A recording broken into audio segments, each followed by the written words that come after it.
Some abandonment wounds are super obvious, and some you might not even realize are abandonment wounds. Some people don't even realize that they're dealing with abandonment wounds in the first place. Today, I want to talk about what abandonment wounds are, what they look like, where they come from, and how we can start the process of working through them. Our brains, up until ages 5 to 7, this is our most crucial time for brain development. This is when we learn how to have relationships with people, which we learn from our parents, both from watching their relationships and having our relationships with them. This is when we learn how we feel about ourselves, our self-esteem, our values, how we feel about the world. So this time frame is really important, carrying on for the rest of our lives. When we're children, we don't understand that everybody has their own perception of the world. Everybody has their own point of view. So when things go wrong within our family, we don't understand that it isn't our fault. You know, if something were to go wrong, like let's say you had a parent leave and abandon your family, or your family falls on really hard times financially and is really struggling, you wouldn't understand that it's not your fault, and you would have a really deep level of shame. And that is really traumatic when it comes to your brain development.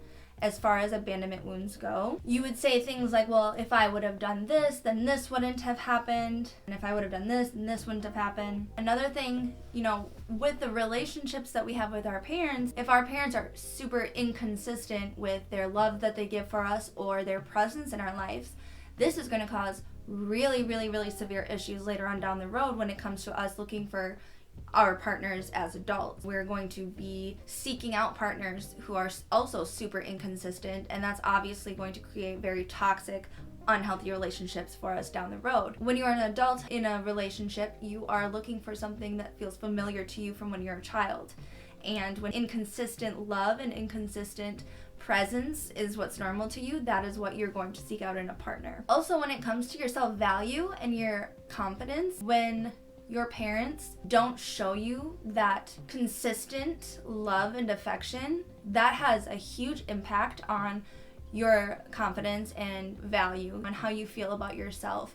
If you come to your parents with a question and they meet you with frustration and show you that they don't care or that you're unimportant, you're going to feel unimportant and you are going to feel like you don't matter, and that is going to stick with you for the rest of your life. You are going to feel like an unimportant person because they showed you that you're an unimportant person.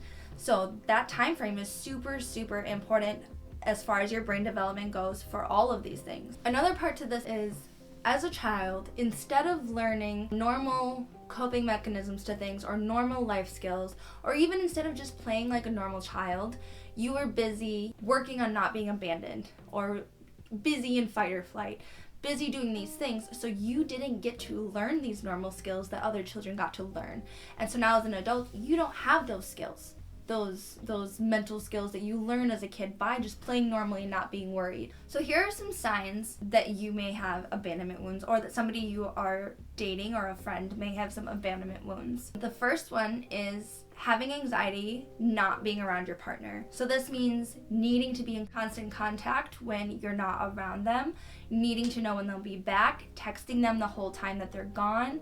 This means being super clingy when you're with them. This also means going above and beyond and doing everything under the sun for them to make yourself seem super amazing so that they'll never want to leave you, to ensure that they're not going to abandon you. This is really common when it comes to abandonment issues, because you're so afraid of somebody leaving you, needing to have that control over knowing where they are, when they'll be back, not wanting them to be gone, not wanting them to go do their own thing, wanting to go everywhere with them, wanting to do everything together as a couple, not wanting to have your own individual time. That's super common when it comes to abandonment wounds. The next one is not trusting, not just in relationships, but in general in life. You couldn't trust as a child. Maybe your parents were super inconsistent. Maybe, they said they were going to do things that they never ended up actually doing. Whatever happened in childhood showed you couldn't trust the world.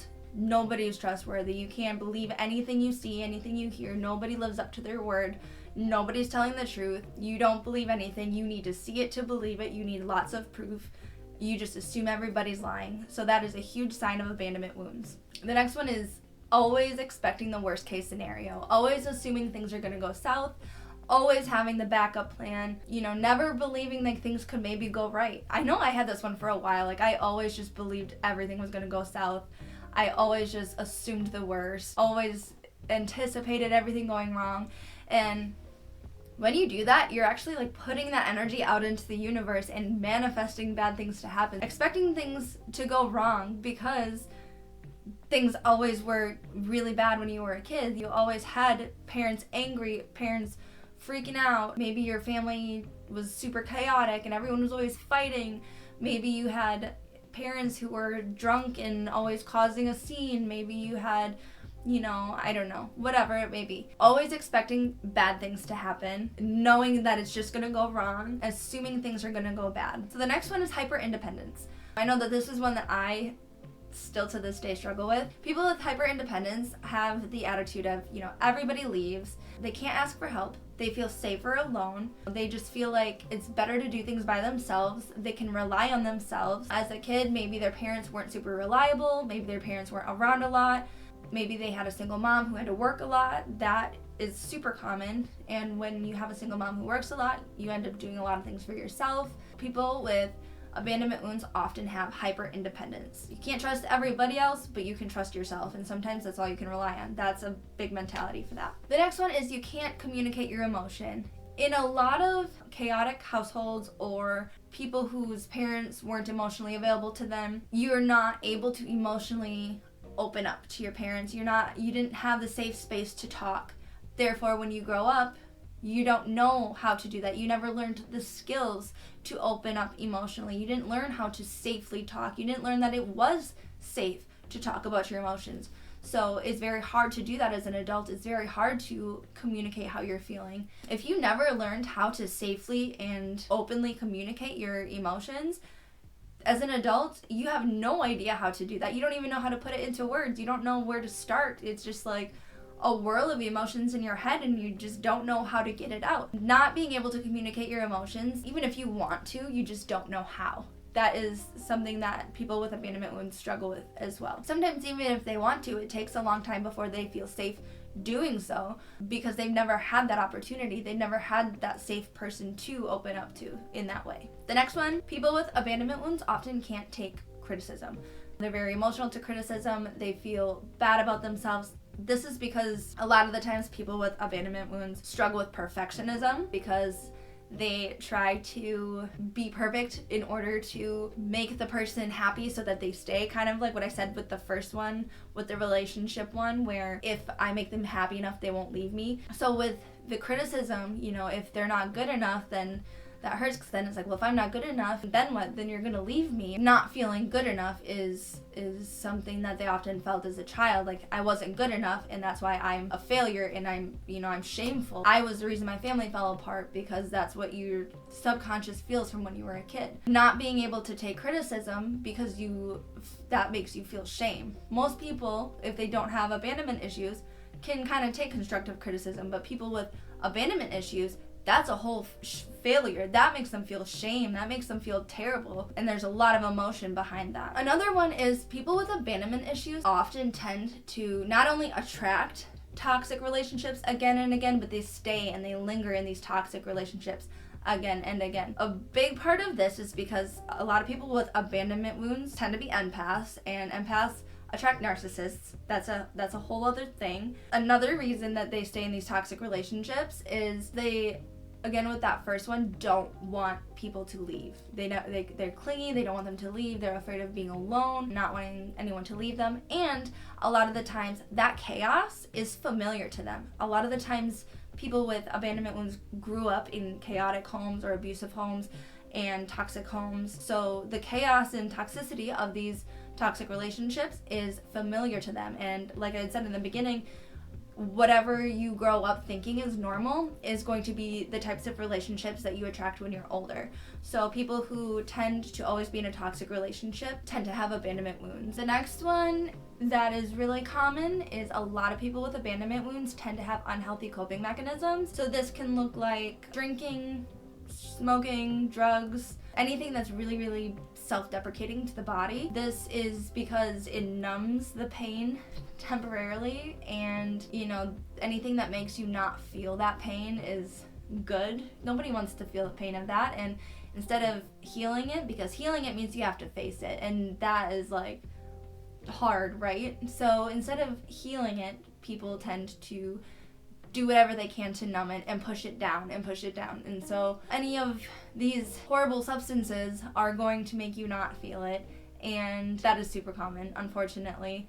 And it's not just people, obviously, who have abandonment issues that use these things, but it is common in people with abandonment issues to find something to numb the pain. And it is very sad and hard, but it is the unfortunate truth of that situation. The last one is you abandon yourself. This is the most important one, in my opinion. You tend to abandon yourself in every situation. Putting yourself last, doing things you don't want to do. You can't say no. Putting our own needs aside to make others more comfortable. Not voicing your opinion when you disagree with somebody because, A, you don't want the conflict, B, you don't want to not fit in, and C, you don't want to make anybody uncomfortable. So your voice doesn't matter. Your voice, you become small to make everybody else feel better. You don't ever stand up for yourself. If somebody is talking disrespectfully to you, you just take it. You don't say anything. You put your needs and wants last in every situation. You worry about yourself last. Things like this. You are abandoning yourself. This is so common. This is also the key to starting to heal this abandonment wound. When you look at your abandonment wound, the root of it is when you were a child. So all of this happened when you were a little kid. You have to picture yourself as a little kid. And you can't look at yourself as abandoning that little kid, because think about the situation that they were in. Whatever situations were super hard that are causing these abandonment issues, you can't look at yourself as abandoning that kid.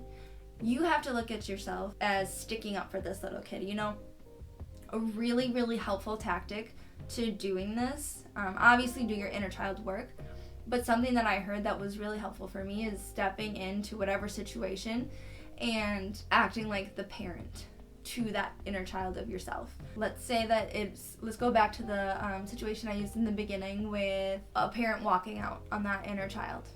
You can step in and say, okay, I'll be the parent now. I will help you. I'll hold your hand. I'm here.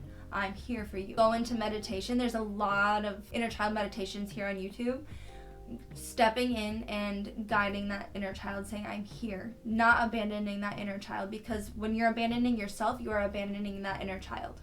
So it starts with helping that inner child, because that's the root of all of this. I can touch on my own abandonment skills a little bit. So when I was 5 or 6, my dad went to prison, and before that he was super inconsistent in my life with drug and alcohol problems. And so, that caused a lot of major abandonment issues. Obviously, that is a really traumatic thing to happen. And when you're young, and then, I watched my mom become a single mom, and even after that detrimental 5 to 7 frame, even after that, your brain is still developing. And I watched my mom struggle as a single mom, and through learning and all of these things, I did learn that as a child, from my perspective, I felt guilty just simply existing, because I could see how hard my mom was working, and I could see that she was struggling financially, and I could see that it was really, really hard on her. And I felt shame, and I felt it was my fault. And I also just felt shame for him being in prison, and I felt embarrassment just for him being in prison, and I wouldn't tell anybody that that's where he was when I was really young. And now I obviously don't care. I'm saying it on the internet. But I've worked on healing that wound. But I had a lot of abandonment issues there.